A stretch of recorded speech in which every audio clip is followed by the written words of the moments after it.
guys, it's Carrie from Farm. Today's a good day here on the farm. It's a special day on the farm. Today's my husband's birthday. So I am going to prepare a meal that he has asked for me to prepare.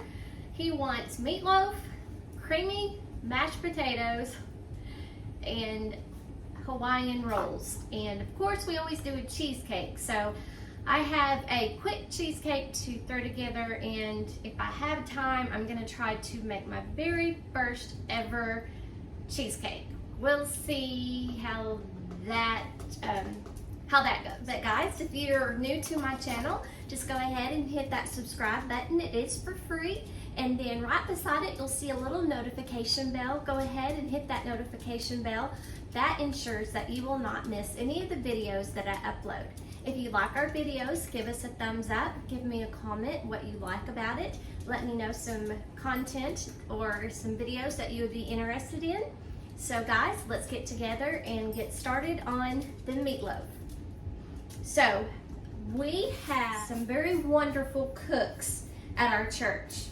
And so I think it was 2 years ago, maybe a year and a half ago, I worked with my mom and a lot of the ladies at church to do our cookbook. And yes, the meatloaf recipe is in the cookbook. It is Miss Cindy's meatloaf, and everybody always asks for Miss Cindy's meatloaf because it is amazing. Simply just amazing. I am gonna tweak a couple of things on there just because I didn't have a couple of things, but I believe it will be okay. So what we're gonna need on our meatloaf, we're gonna need 1.5 pounds of lean hamburger meat, 1/2 cup of oats or crackers that are crumbled, 1 egg that is beaten, 1/4 cup of milk, 1/4 teaspoon of sage, 1 tablespoon of Worcestershire sauce, 2 tablespoons of dry onion flakes, salt, pepper, and garlic to taste. Along with that, we are also going to have a sauce that goes on top of this. For the sauce, you're going to need 1.5 cups of brown sugar. And remember, whenever you measure out brown sugar, you always want to pack it into the measuring cup. We're also going to need 1/2 teaspoon of dry mustard, 3/4 cups of ketchup, and 1/4 cup of water. So let's get started with the hamburger meat. I have 2 pounds because I freeze up my hamburger meat into 1 pound sections. So we're gonna go ahead and just use 2 pounds of hamburger meat on this instead of just 1.5 pounds. And I've decided I don't like using my hands to mix meat. I just don't. So I'm just going to use my mixer. I just have to make sure that I do not mix it too long because I don't want it to get tough. And then we're just going to use my paddle for that. And let me go ahead and plug this up. So this morning I laid out 2 pounds of, oh dear, I'm gonna have to add oil. I thought this was hamburger meat and it's ground deer. So with ground deer, it is going to be very, very lean. Super, super, super lean. So I am gonna have to add some oil. So let me get some olive oil or extra virgin olive oil or avocado oil. Let me think. I think I wanna do avocado oil. Let me get that.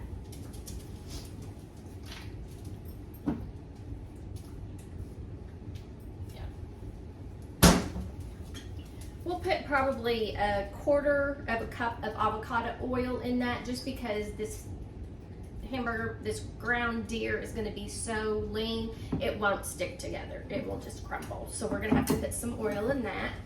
I remembered to tell myself, don't get the deer, get the hamburger, because I do have hamburger or beef, ground beef. And I just didn't think about it this morning when I first got up and grabbed that. So we're just gonna go ahead and use this ground deer and we're gonna put it in my bowl. You always need a good pair of kitchen shears. These are from Pampered Chef. just because I like Pampered Chef, and I think it's easier for me because I usually do a lot of my shopping with friends and they have parties, and so they're saying, hey, will you get on my online party? I'm like, sure. And so that's usually how I end up getting a lot of my Pampered Chef stuff. But I have gotten Pampered Chef, since my husband and I first got married, and in May we will be married 29 years. Go us, go us. So get you some good kitchen shears, and when you get kitchen shears, make sure that they come apart so you can get them good and clean, and I'll show you what I mean by that. These shears you just twist and come apart, and then that way you can make sure you get into all the crevices and ensure everything is clean. So that is just a good tip. And then also when you have your sheath that goes on it, to make sure you always wash your sheath every time you use your shears. Just drop it in the dishwasher along with your shears, and that ensures that everything stays clean. Okay, so we have got the hamburger meat in. Find my glasses, you know me, I need my glasses. Okay, so now I'm going to add, instead of a half a cup of oats or a half a cup of cracker crumbs, I used rolls that I have left over. I put them in my air fryer. They're still a little warm, so I'm just going to crunch these up and put them in here with the hamburger.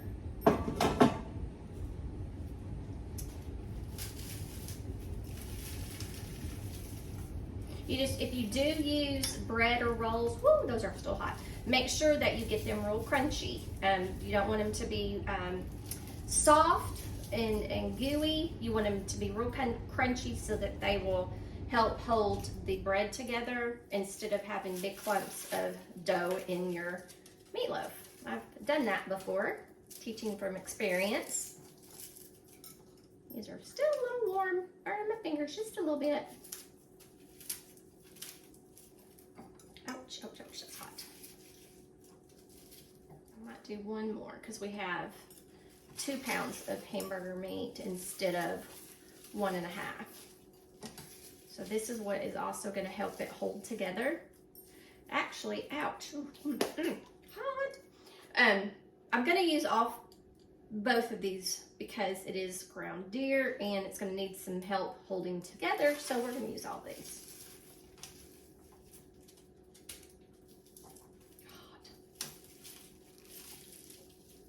Now remember, you can use a half a cup of oats or a half a cup of cracker crumbs. Okay, the next thing we are going to add is 1 egg beaten, and I've already beaten my egg.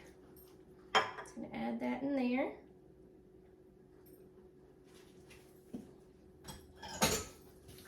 And we are going to add 1/4 of a cup of milk.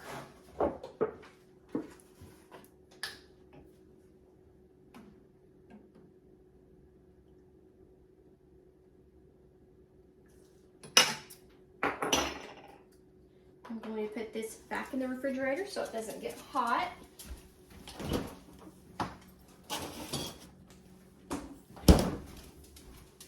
Okay, and the next thing we're going to do, we're going to add a 1/4 teaspoon of sage. I have sage that I had from my garden last year, and so I'm just going to get probably 3 leaves and just pulverize them with my fingers.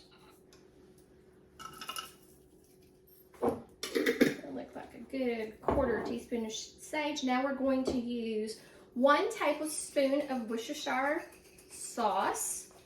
And I try to always get a name brand on my Worcestershire sauce just because I use it so much in cooking that I want it to have the best flavor possible with whatever I'm cooking. Because for me, if it doesn't taste good, it's not worth the calories eaten.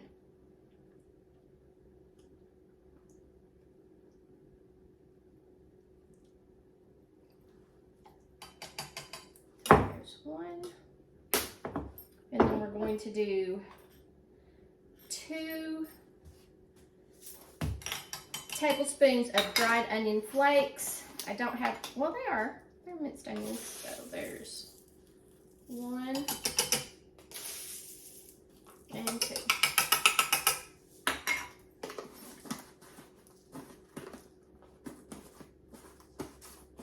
And then I'm just going to add a little bit of salt and pepper.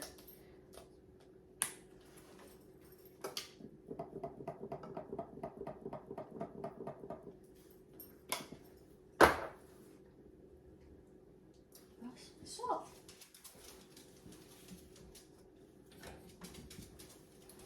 All right.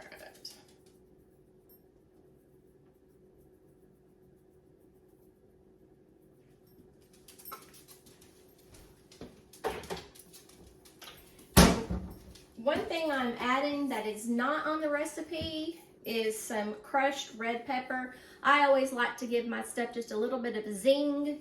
Not a lot of heat, but just a little bit of a zing. That pepper's fixing to make me sneeze. Going up my nose. Okay, and then we're going to do some garlic powder. And I'm just going to shake that in.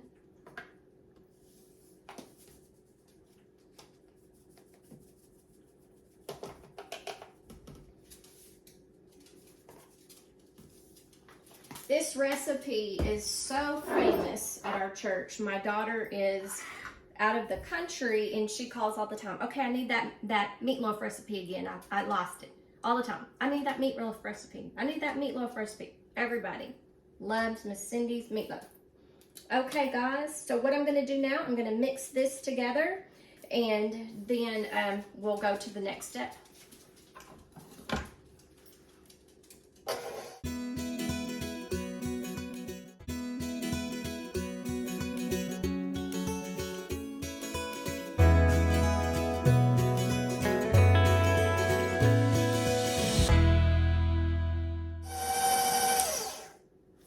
Wash my hands because I do have to manipulate the meatloaf just a little bit, but I'm going to make sure my hands are extra clean.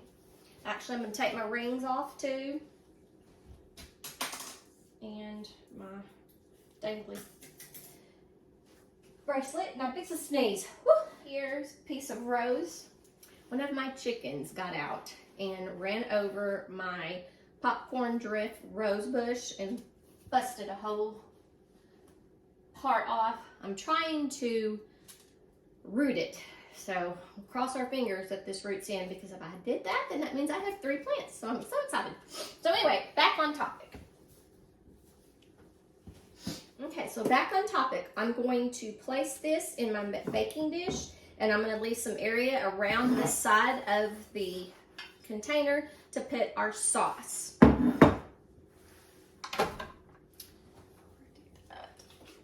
Make sure I unplug that, because I'm always afraid that I'm going to reach in there and that paddle's going to start spinning and then hurt my fingers. And I don't want to hurt my fingers. Okay, so we've got, I need that. I'm going to have to wash that, because I'm going to use that for when I use make my cheesecake.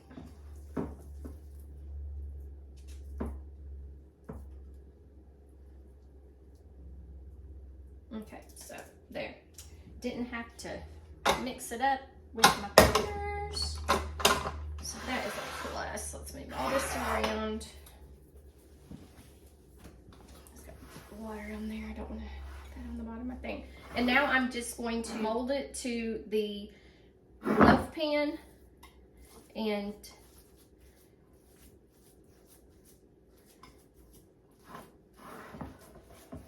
then we'll put the sauce on.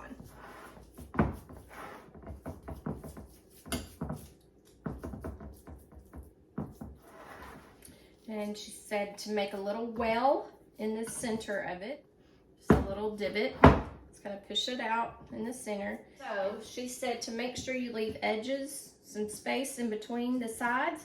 So I'm just using my spatula and going in and pulling it off or around to give some space for that sauce to kind of ease on down the edges.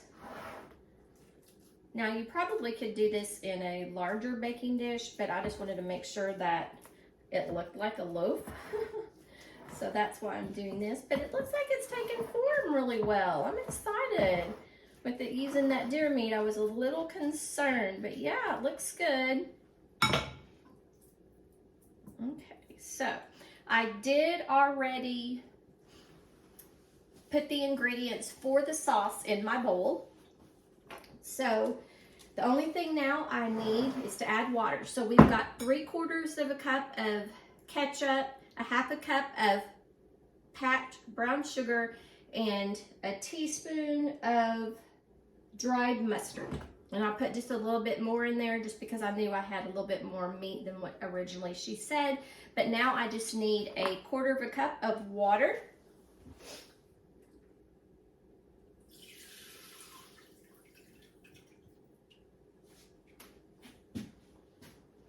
And we'll mix that in there.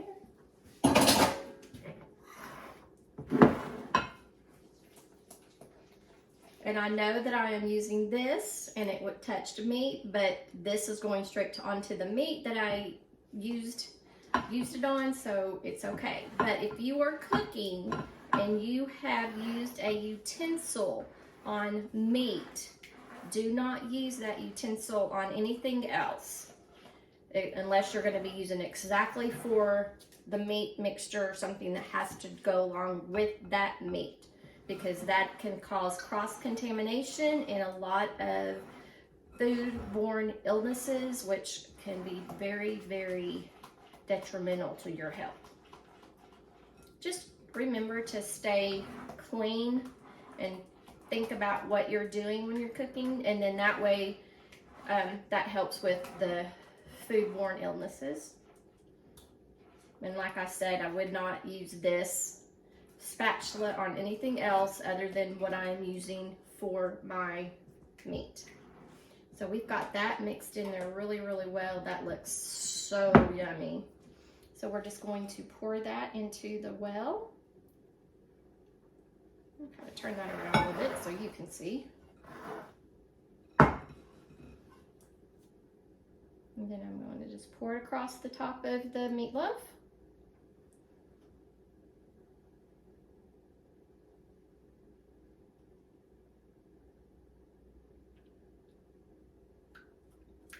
Now, she did say that she likes to make extra for her family because they like to put it on their potato, but I cannot use this because I had already put my spatula in it that had already touched the raw meat. So we're just going to bombard this meatloaf with all of this wonderful sauce. So right there.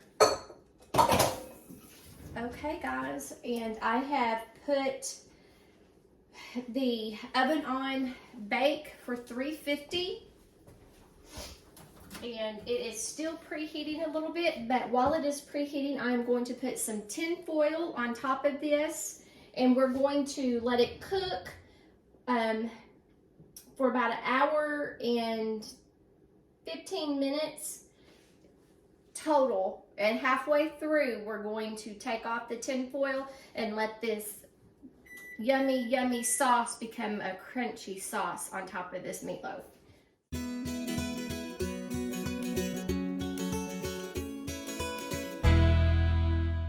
So now I'm going to put this in the oven for 1 hour and 15 minutes, and halfway through I'm going to take the tin foil off and let the sauce become crusty.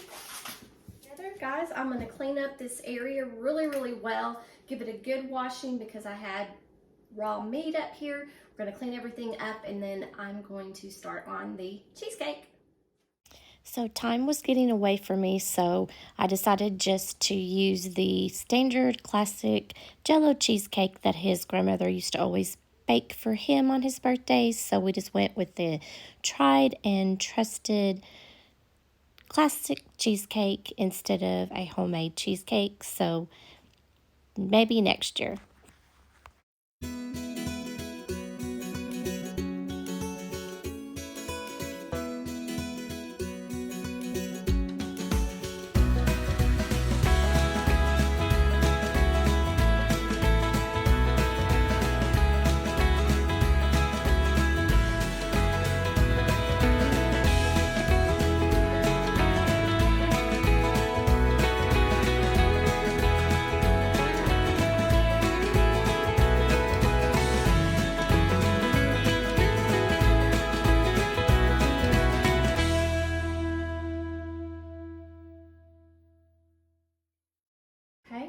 So I'm going to put this in the refrigerator until we are ready to eat.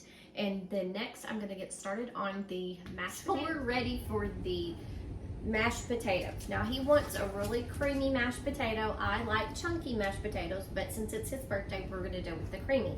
Now, one thing I have figured out while cooking for a small amount of people, just me and my husband now because all the kids are gone, one potato is usually enough for one person. So right now I'm going just to make 4 potatoes. I'm going to boil 4 potatoes, and that'll give us just enough for right now, and then maybe another meal, because I don't like to have a lot of leftovers in the refrigerator because sometimes they tend to sit there and go bad, and I don't like that. I'd rather make a smaller meal and then have to cook some more later than make a whole bunch and it go bad.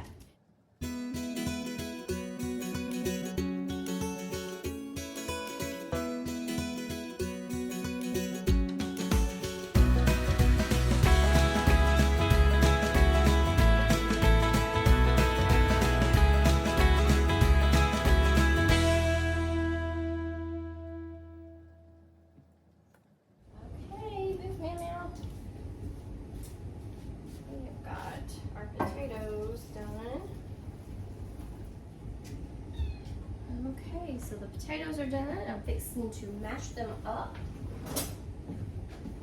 I'm going to add some butter to them.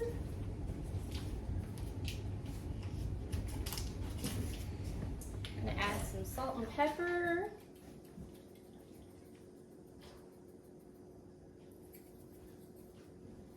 Add some sour cream.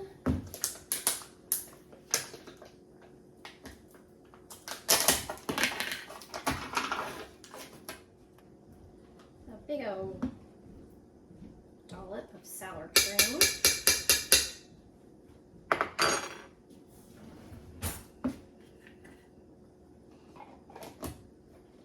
And then I am just going to mash them up because they are really, really soft, so I don't have to use my mixer. Now, if I was making them for me, where I want them a little more chunky, I would put them in the mixer when they weren't so soft. But these are like super, super soft.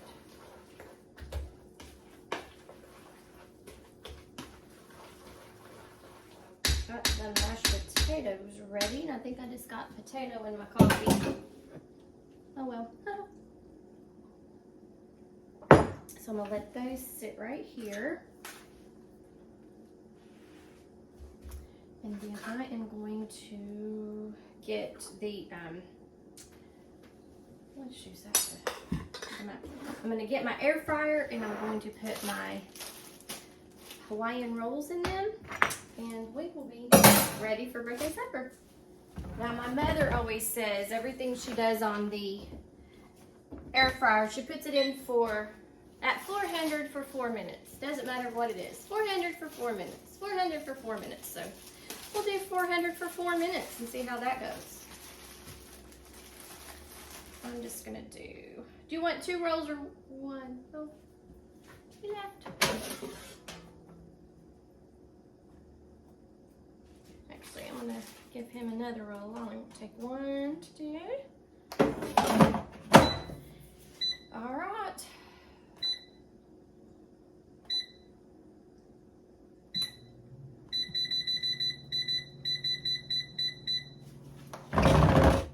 $400 for 4 minutes. Hey guys, let me get the meatloaf out of the oven. And we're just gonna kind of just serve myself at the bar. I've got the table set real pretty over here, but we'll just, oh, look at that.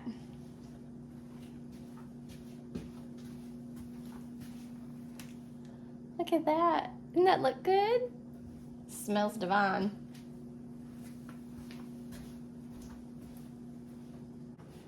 All right, guys, that's it for our birthday meal for my husband. We've got our mashed potatoes, meatloaf, Hawaiian rolls, and cheesecake.